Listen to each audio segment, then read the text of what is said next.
మీదకు ఆయన ఆ నమ్మకాన్ని ఏమాత్రం వమ్ము చేయడట. ఒక విషయంలో దేవుని వద్దకు వెళితే ఆ విషయాన్ని మనం ఎంతగా నమ్మి వెళ్తామో అంతకంటే ఎక్కువ నమ్మకంతోటి ఆయన పని చేస్తాడట. అర్థమైంది ఈ మాట? మనం కొంచెం విశ్వాసం ఉంచుతామేమో, కొంచెం నమ్మకం ఉంచుతామేమో, కానీ దేవుడు అమితమైన నమ్మకాన్ని మన పట్ల ఉంచుకొని ఆ పని చేస్తాడట. అదే పౌలు మాట్లాడుతుంటే కొరింథీయులకు రాస్తూ, ఆయన నమ్మదగిన వాడండి అని మాట్లాడతాడు. ఆత్మీయంగా మనం గమనిస్తే ఇది ఆరాధనకు ఏ విధంగా మనం యోగ్యులుగా మనం ఎంచుకోవచ్చు అని చూస్తే, గలతీ పత్రికలో 4వ అధ్యాయంలో ఒక మాట రాస్తూ ఉంటాడు. కాలము పరిపూర్ణమైనప్పుడు అంటుంది.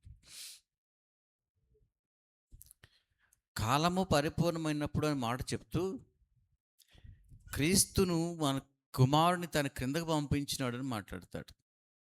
యోహాను సువార్తలు కూడా 3వ అధ్యాయం 16వ వచనం కూడా మనం చూస్తే, ఆయన ప్రేమకు నిదర్శనంగా తన కుమారుని పంపించినాడు అని మాట్లాడతాడు. ఎందుకు పంపించాల్సి వచ్చింది?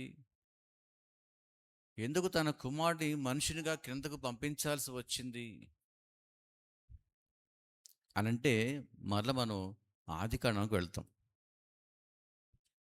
ఆరాధన అనేది ఆది కాండంలో ప్రారంభించబడుతుంది. ఆది కాండంలో ఏమంటాడు?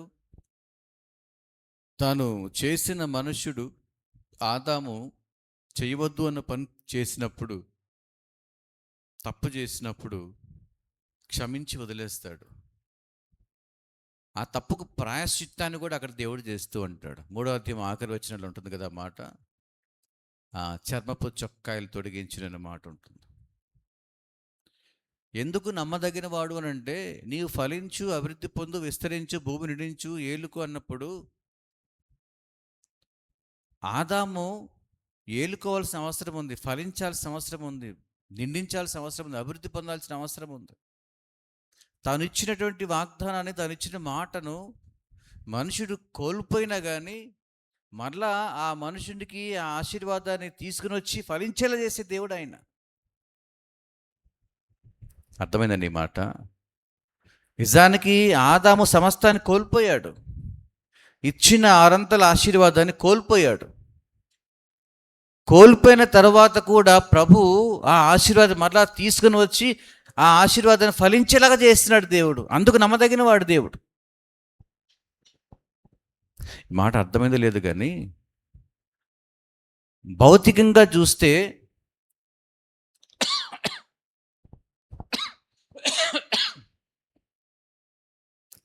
ఒక పిల్లవాడు మనం చేయవద్దు అని పనిచేసి నష్టాన్ని కొని తెచ్చుకున్నాడు. నష్టాన్ని కొని తెచ్చుకుని మనం ఏం చేస్తాం? అంతటితో వదిలేస్తాం, పిల్లవాడిని వదిలేస్తాము, నువ్వు నీ బ్రతికింతే వదిలేస్తాం మనం. కానీ దేవుడు ఎలాంటి వాడంటే, ఆ నష్టాన్ని కూడా పూడ్చి ఆ పిల్లవాడిని బాగు చేసి తనకు రావాల్సిన ఆశీర్వాదం కూడా ఇస్తాడట ఆయన. నమ్మకదగిన వాడని చెప్తాడు పౌలు ఇక్కడ. అర్థమైందండి ఇప్పుడు? అది తను ఏమైతే మాట చెప్పాడో ఆ మాటని తూచా తప్పకుండా నెరవేర్చుకునే దేవుడట ఆయన. ఒకవేళ మనం కోల్పోయినా కానీ ఆ కోల్పోయిన విషయాన్ని తీసుకుని వచ్చి మరి అభివృద్ధి పరిచయం చేస్తాడట. అందుకే 19:10 రాస్తాడు లూకాసు వార్తలో, ప్రభు అంటాడు, వెతికి రక్షిస్తాను అంటాడు. అర్థమైందండి ఆ మాట? వెతికి రక్షిస్తాను అంటాడు. ఇర్మియా గ్రంథంలో 8వ అధ్యాయంలో 6వ వచనంలో ఒక చిన్న మాట ఉంటుంది, చదవండి. ఎవరు కూడా తన గురించి ఎవరు పట్టించుకోవట్లేదట, ఆ మాట అంటాడు అక్కడ. చదవండి. 8వ అధ్యాయం అనుకుంటా, 8:6లో ఉంటుంది, కుడి ఎడమవైపు పేజీలో కుడివైపు బాగాన పైన ఉంటుంది ఆ మాట. పనికి మాలిన ఆయన మాట కూడా ఉంటుంది అక్కడ. నా మాట వినటం లేదు అని అంటాడు అక్కడ. 8:6.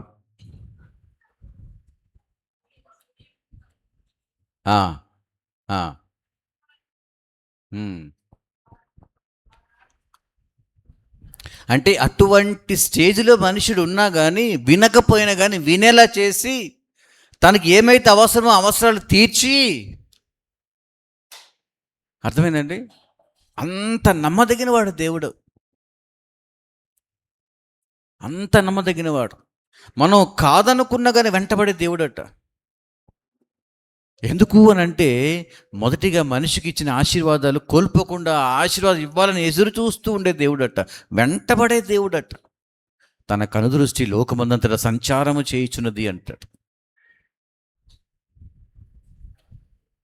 ఏమైతే మనుషుడు పోగొట్టుకున్నాడో, పోగొట్టుకున్న దాన్ని పోగొట్టుకోకుండా, పోగొట్టుకున్న దాన్ని మళ్ళీ తీసుకురావడానికి ఎంతో శ్రమపడే, ఆ శ్రమలోనే మనము పొందాల్సిన శిక్ష అంతా ఆయన పొందేశాడట.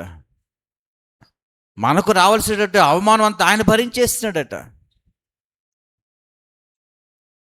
మనకు రావాల్సినటువంటి ఆ శాపాన్ని ఆయన అనుభవించి ఆ ఆశీర్వాదాన్ని మనకు ఆపాదించేలా చేసినాడట.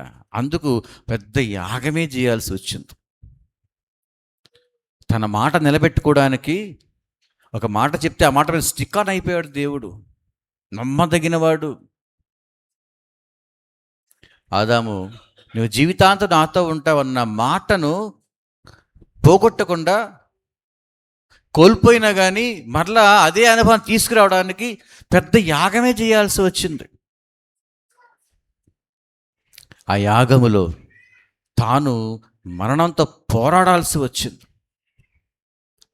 ఆ పోరాడే విషయంలో తాను శాపగ్రస్తుడైపోయినాడు. తాను పాపాన్ని మీద వేసుకున్నాడు, ఆ శాపాన్ని మీద వేసుకున్నాడు, ఆ మరణాన్ని తాను అనుభవించినాడు. ఆయన అనుభవించి మనకు మరణం లేకుండా చేస్తూ వచ్చినాడు. క్రీస్తు యేసునందున్న వారికి ఏ శిక్ష విధి? శిక్ష ఏంటి? మరణమే కదా. అదే కదమ్మా, మరణమే కదా శిక్ష. ఆ శిక్ష లేకుండా చేసినాడట. ఎల్లప్పుడూ కూడా మనం జీవించే అవకాశం మనకి ఇచ్చినాడు.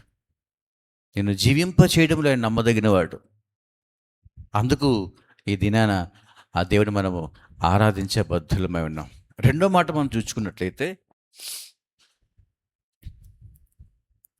ఒకవేళ రక్షించి నీ పాడికి నువ్వు చూసుకోపో అన్నాడే అనుకోండి, మనం జీవించగలుగుతామండి? జీవించగలుగుతామా ఈ లోకంలో?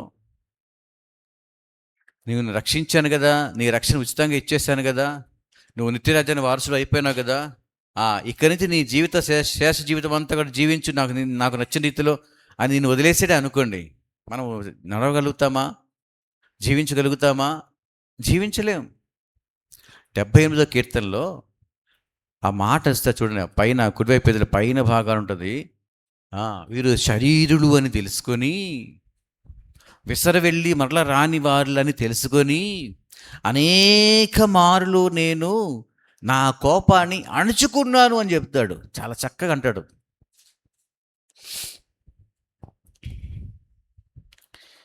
డెబ్బై 78వ కీర్తన అనుకుంటా, పై భాగాన కుడివైపు పేజీలో ఉంటుంది. కుడివైపు పేజీలో ఉంటుంది పై భాగాన, అది కూడా కుడివైపునే ఉంటుంది. అనేక మార్లు కోపాన్ని అణుచుకున్నాడట. కనపడిందమ్మా?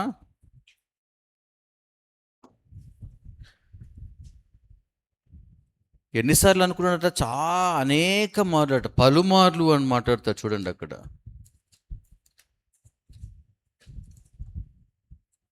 493 పేజీ నెంబరు, కుడివైపు పేజీలో పై భాగాన కుడివైపున అని చెప్తున్నాను కదా. తన ఉగ్రతను ఏమాత్రం రేపుకొనక, చూడండి, తను కోపాన్ని ఏమాత్రం రేపుకోలేదట. పలుమార్లు కోపాన్ని అణుచుకున్నాడట. ఎందుకు అణుచుకున్నాడట? కేవలము శరీరులు అని తెలుసుకున్నాడట. విసరవెళ్ళి మరల రాని గాలి లాంటి వాళ్ళని జ్ఞాపకం చేసుకున్నాడట. చూడండి ఎంత గొప్ప, అంటే అంత సహనాన్ని ఆయన భరిస్తూ ఉన్నాడు. ఎందుకు?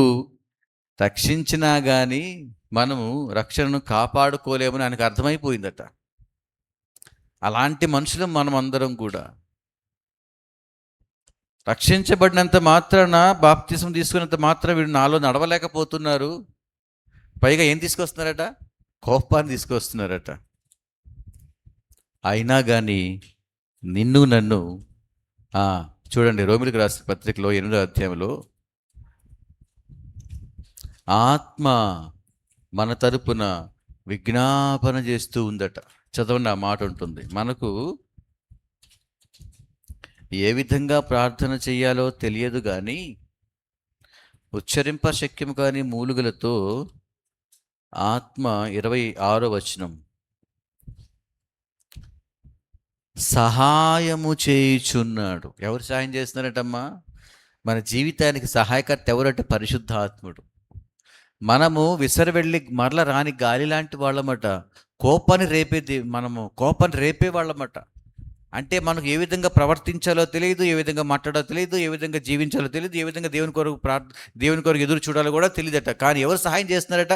పరిశుద్ధాత్మ మనకు సంచకరుగా పెట్టి నడిపించే ప్రయత్నం చేస్తున్నాడు. చూడు ఎంత నమ్మదగిన వాడు దేవుడు.